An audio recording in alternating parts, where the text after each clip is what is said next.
What's that? We got another female on the show. Holy crap. But it is someone that you usually do Ruby reviews with. Masao was very nice to come in here and want to be a part of this. We want to do a collaboration for a while. So it's really cool. Yeah. And this will probably be the quickest turnaround on a Fresh Takes ever.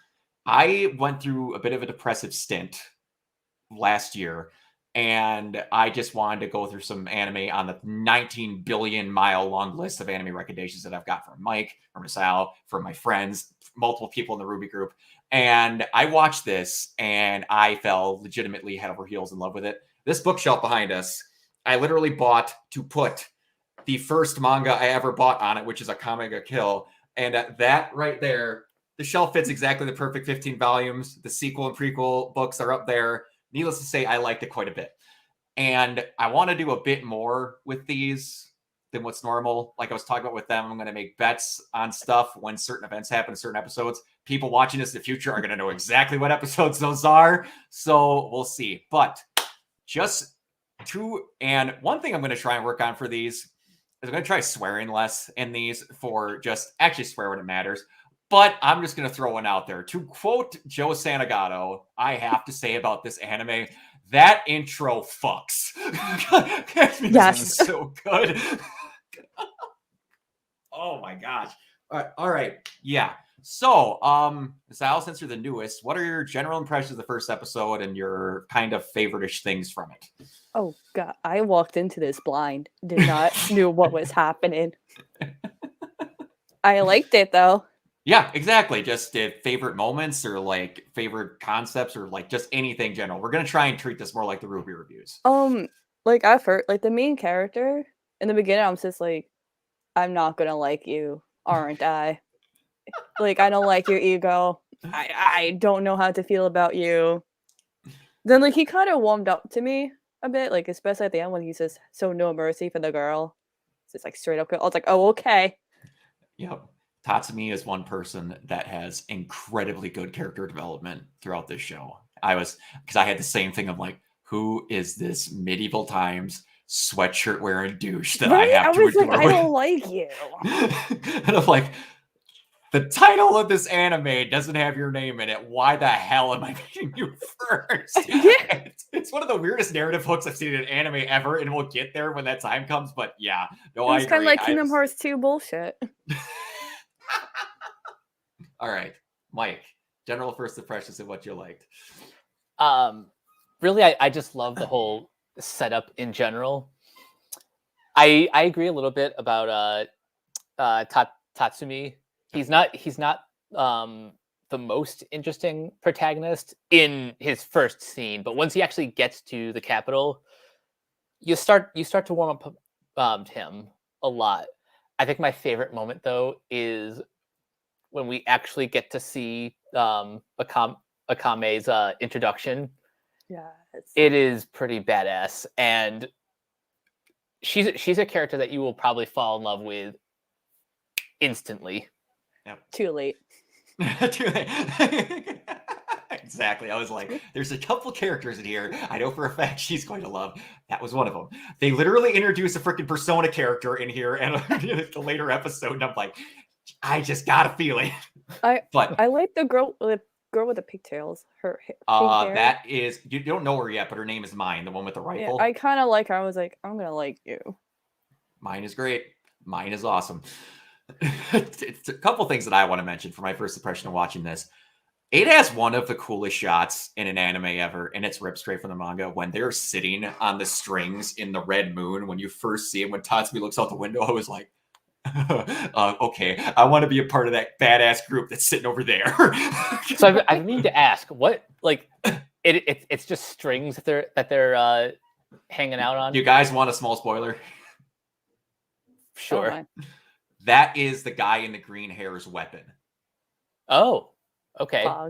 It's it's called now it's escaping me. It's got a weird name, but it's basically retractable strings on like rewind on his gloves that he uses for multiple things. But that is a character named Love's actual weapon that they're sitting on.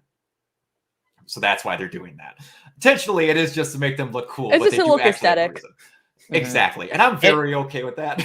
Anime is like 85% aesthetic, 15% substance. That's a lot of what this is. And it's like, one thing that I can't wait more talking into when you talk about their weapons, it's one of the coolest things. I'll go into it later, but as a slight spoiler, for reference, it's like in Ruby, they have things called semblances, which is a character's power. In this, the weapons basically have semblances. Interesting. Oh, like Save at the End type of thing. Kinda. But Okay. they have very cool modifiers, and I'm very excited to see you guys through them. And it's one reason why I think you're gonna like mine a lot more, because her and Akame's are tied for my two favorites in the show. And when you learn how Akame's work, it might be one of the most OP things in any medium ever. I was gonna say, like, her introduction and the way like people just instantly die at the touch of the blade seemed a bit overkill. It is, and when they properly explain it, it's as OP as what you thought it was, because they're just like, you're fucked. It touches you, you're done. Yeah. But yeah. Now, both of you sent roughly the same message to the group. Were you expecting that turn whatsoever when it hit the ending episode? No. I'll say this. I kind of cheated a little bit before I actually watched the episode proper, just to kind of get a feel for the anime. I looked up the like the 1.5-minute Toonami promo for the show, so it kind of gave me like it kind of gave me the visual breakdown of like what is the premise. So that being said, if I didn't watch that, then yeah, the rug definitely got pulled from under me during that reveal. Yeah. For me, it did, because I knew, like, okay, don't look at any spoilers, because good job. he will find out and he will kill me. So I like went in completely blind. That's why I thought it was like Sora for a moment. It's like, what? It's like, this better not be an isekai type of deal, because I'm out. Nope, I wouldn't subject you to that. Because, man, that one was on the suggestion list, and my roommate was the one who was big into it, because it's oh gosh dang it, I can't think of the main character. The guy in black, I can't think of his name. Kirito for Sora. Kirito, yeah. We don't talk about. He has a statue of him in his room, and I'm like, it's really like him. He's like, yeah, the show started out good. I'm like, when does it get bad? He's like, season 2. I'm like, ugh. Yeah. And then he explained to me what happens with a main character in it. I was like, oh. Yeah. I won't say what, but he just explained to me what happened with a female character in the second season. Yeah. And I was like, I don't blame you whatsoever for not wanting to continue. But yeah. This is one of those things where I wish I would have watched this sooner. It's one of those shows where I'm legit mad that I waited so long, because like I told Mike, I got the entire show spoiled for me like 3 years before I watched it. And it still is one of my favorite animes of all time. It's one of those things. If anything, this kind of proves that spoilers don't affect the quality. They only affect the experience. Yeah.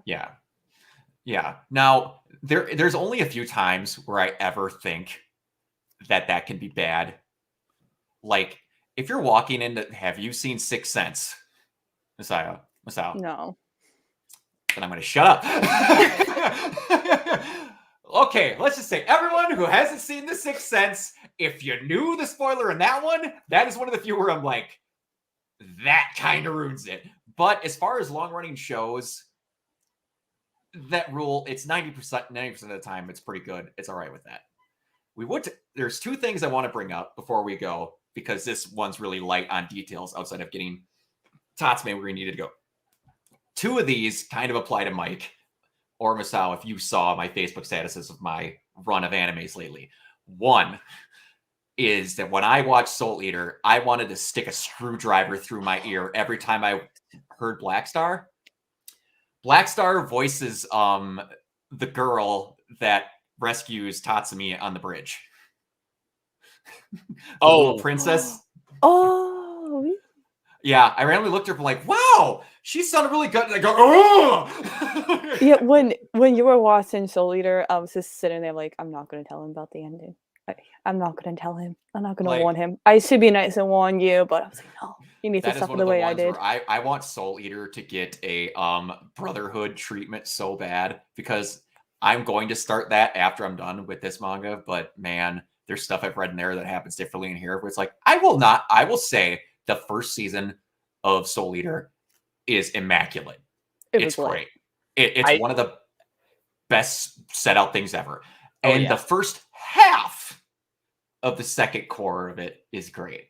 But who boy did they start running into some hurdles and not knowing how to resolve some stuff after No, that. they Go a ahead. lot of plot threads were like open, not solved, and I to this day I cannot stand how the last episode ended.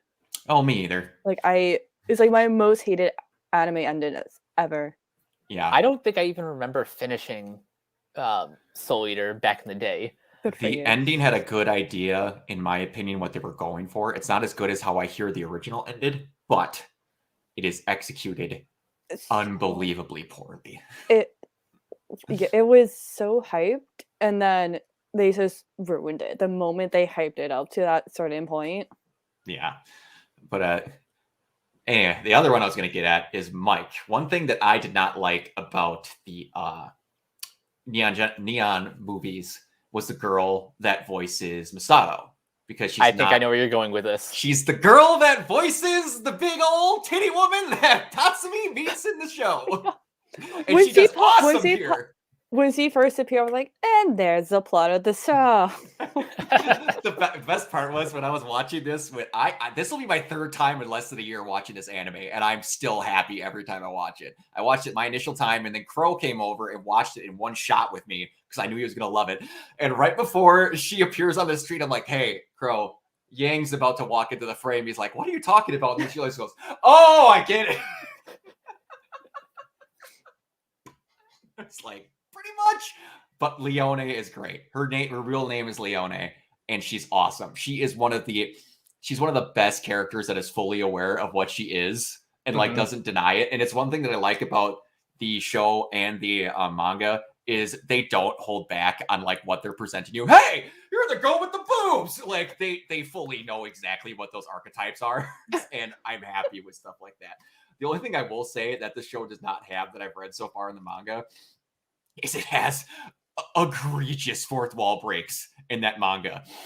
There's a character that in like the second or third episode that Night Raid kills that like in the next like what would it be 3 episodes later in the manga, they're mentioning him to somebody else and they're like, wait, what happened to him? Yeah, he died back in chapter 2. And we're like, what?